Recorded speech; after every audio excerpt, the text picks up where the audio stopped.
बहुत बहुत शुक्रिया।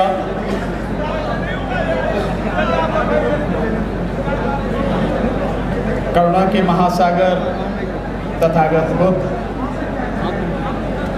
शिक्षा के अग्रदूत राष्ट्रपिता ज्योतिबा फूले जी, माता सावित्रीबाई फूले, माता फातिमा बी,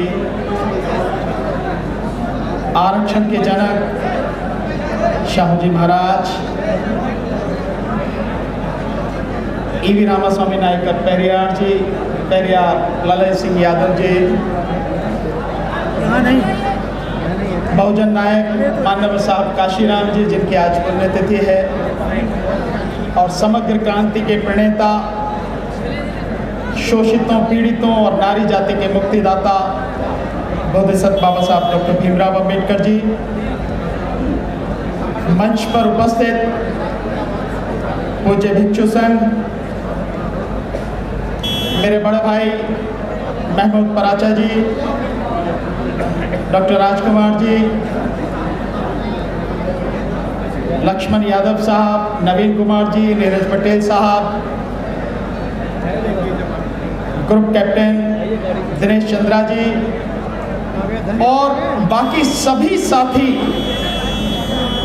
जो इस कार्यक्रम में शामिल हैं, मंच पर बैठे हैं और मंच के सामने, आप सभी को नमो बुद्धाय, जय भीम, जोहार, आदाब, सत श्री अकाल, नमस्कार। साथियों, सबसे पहले बधाई आज इस भव्य कार्यक्रम के आयोजक भंते जी, सुमित रत्न जी को, उनकी पूरी टीम को, जिन्होंने अपने अथक प्रयास के इस कार्यक्रम को आयोजित किया और ऐसे समय में आयोजित किया जिस समय देश में एक धर्म विशेष को स्थापित करने की बड़ी कोशिश हो रही है और लगातार बाबा साहब डॉक्टर अंबेडकर को मानने वाले, तथागत को मानने वाले, उनकी शिक्षाओं का अनुसरण करने वालों को लगातार प्रताड़ित करने का प्रयास किया जा रहा है। ऐसे समय में उत्तर प्रदेश की राजधानी लखनऊ में ये बौद्ध महासम्मेलन किया जा रहा है, इसलिए सबको बधाई। साथियों, आखिर ऐसे बौद्ध सम्मेलन करने की आज के समय में हमें जरूरत क्यों पड़ी? ये एक बहुत ही विचारणीय प्रश्न है। यहां जितने भी साथी आए हैं, मैं समझता हूं कि सब लोग ये जानने आए होंगे कि तथागत का धर्म क्या है और इस मंच से जो भी लोगों को बातें बताई जाए उनसे वो अपना हित कैसे साध सके, कैसे अंधविश्वास से और पाखंड से वो दूर हो सके और कैसे उनके जीवन में सुख और खुशहाली आ सके। तो मैं मानता हूं कि सब लोगों को बहुत ध्यान से जो जहां भी है वो बातें जो मन से हो रही हैं उन्हें सुनने की जरूरत है। कुछ लोग धूप से घबरा के छाया में हैं, इधर भी काफी साथी खड़े हैं।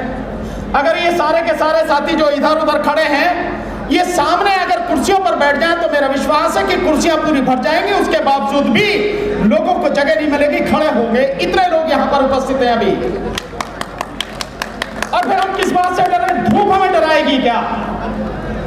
बारिश हमें डराएगी क्या? हम तो किसान मजदूर हैं, इस देश का निर्माण करने में सबसे बड़ा योगदान तो हमारा ही है। किसका है? इसलिए हमें इससे डरने की जरूरत नहीं, लेकिन सीखने की जरूरत है कि इस मंच से क्या सिखाया जा रहा है, क्या बताया जा रहा है और वो प्राणी मात्र के लिए, मानव जाति के लिए कितना महत्वपूर्ण है, उसे समझने की जरूरत है। तो जो मैं बात आपके सामने कह रहा था कि आखिर ऐसे भव्य आयोजन की, ऐसे बड़े प्रोग्राम की जरूरत क्या पड़ी है बाबा साहब के दीक्षा लेने के 66 साल बाद भी? ये एक गंभीर विषय है सोचने का। और इसे जब हम देखते हैं तो कहीं ना कहीं हमें अपने अंदर झांकने की जरूरत पड़ती है कि हमारे मुक्तिदाता ने जो रास्ता हमें दिखाया, जिस रास्ते पर वो चाहते थे कि हम चलें, जिस धम्म का हम अनुसरण करें, जिसका अनुसरण करते हुए हम अपने जीवन के दुखों को दूर कर लें, हमने ईमानदारी से उस पे चलना सीखा नहीं, हम चले नहीं। अगर हम चलते तो 14 अक्टूबर विजयदशमी के दिन 1956 को, जब 5 लाख से ज्यादा लोगों के बीच, लोगों के साथ बाबा साहब डॉक्टर अंबेडकर ने बौद्ध धर्म की दीक्षा ली, अगर उसी स्पीड से काम होता तो मैं समझता हूं आधे से ज्यादा भारत बौद्ध बन गया होता। लेकिन जब हम 2011 का सेंसस जनगणना देखते हैं तो बौद्धों की उसमें जो संख्या है वो मात्र 84 लाख आती है। अभी मेरे बड़े भाई महमूद पराचा जी बता के गए कि अगर कहीं किसी को यह डर लगता है कि हम बुद्धिस्ट हो जाएंगे, बौद्ध बन जाएंगे, बौद्ध धर्म की दीक्षा ले लेंगे, तो कहीं हमारा रिजर्वेशन भी खत्म ना हो जाए। तो उन्होंने बताया कि ऐसा नहीं होगा, रिजर्वेशन बुद्धिस्टों को भी मिलेगा। लेकिन अगर आप वाकई में इस सारे सच को जानना चाहते हैं तो बाबा साहब डॉक्टर अंबेडकर द्वारा एक जो किताब लिखी गई है छोटी सी, उसे पढ़िए, धर्मांतर क्यों। उन्होंने हर उस सवाल का जवाब दिया है जो धर्म, बौद्ध धर्म की दीक्षा लेने के लिए अगर लोगों के मन में आता है, उस सवाल का उत्तर सबसे बढ़िया, सबसे सटीक अगर कहीं मिलेगा तो वो मिलेगा धर्मांतर क्यों, उसी में मिलेगा। पढ़िए आप उस किताब को। अफसोस ये कि हम बाबा साहब को पढ़ते नहीं हैं, हम केवल बाबा साहब की मूर्तियां लगाते हैं, बाबा साहब के नाम के नारे लगाते हैं, लेकिन उनके बताए हुए रास्ते पर चलते नहीं हैं। पूज्य बंते जी अभी यहाँ से जो बता कर गए, उन्होंने पंचशील के विषय में बताया, आपको हर चीज उन्होंने क्लियर करके बताई। और ये जो आप झंडा देख रहे हैं ये भी पंचशील का ही झंडा है।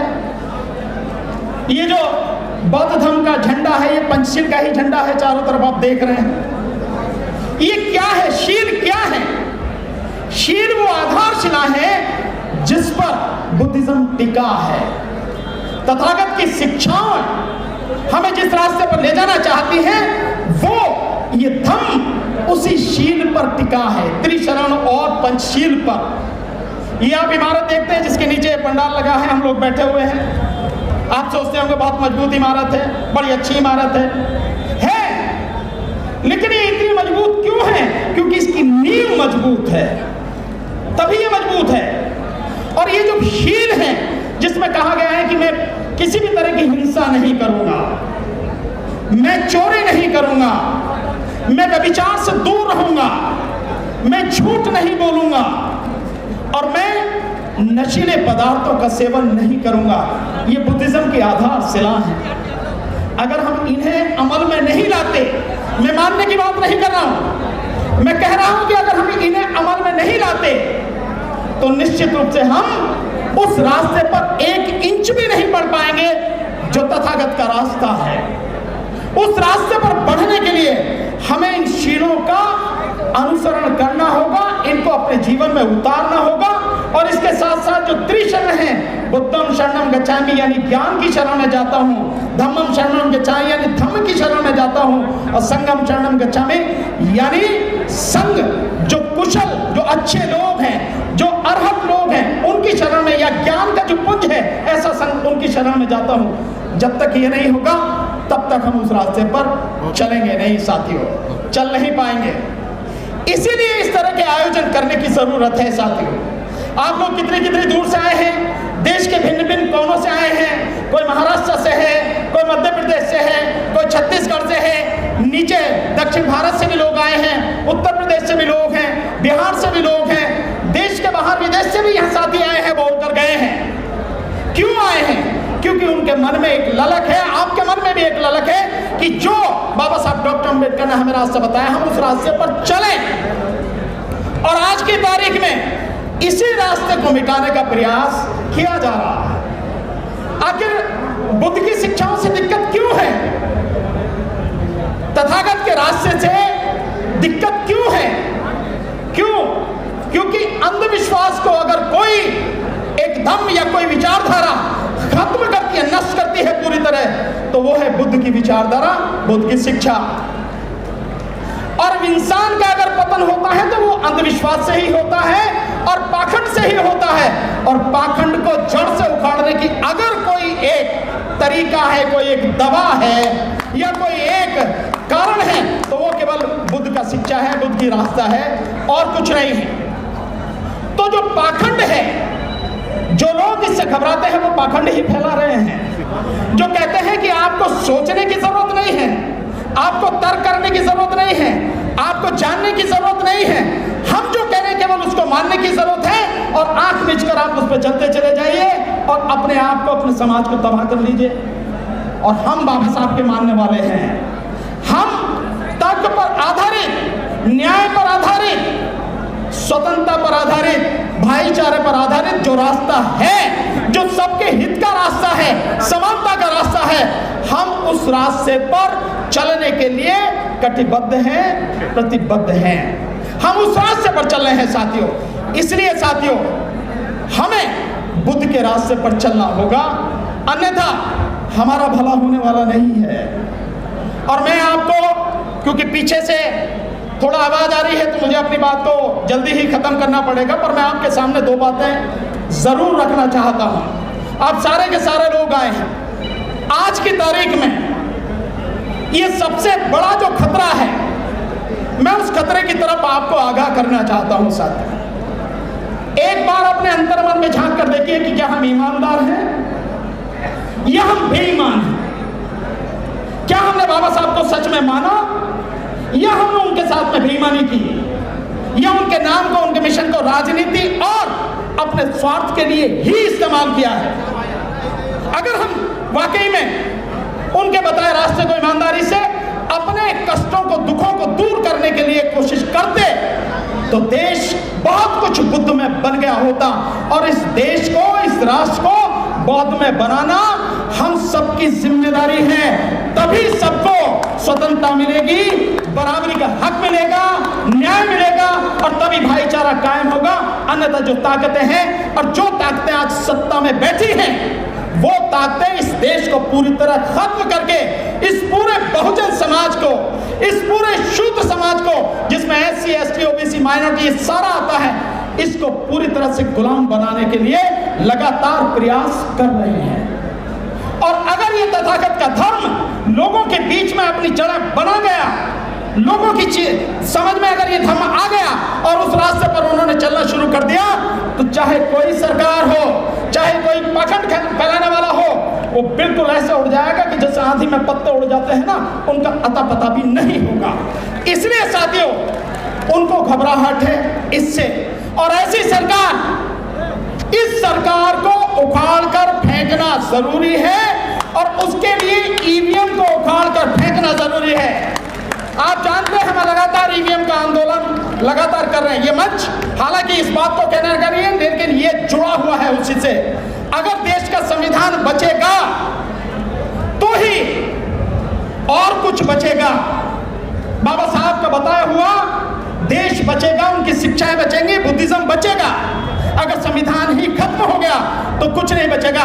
तो संविधान को बचाने के लिए ऐसी आतताई सरकार को जड़ से उखाड़ के फेंकना जरूरी है 2024 में, और उसके लिए EVM को उखाड़ के फेंकना जरूरी है, अन्यथा इन्हें उखाड़ा नहीं जा सकेगा।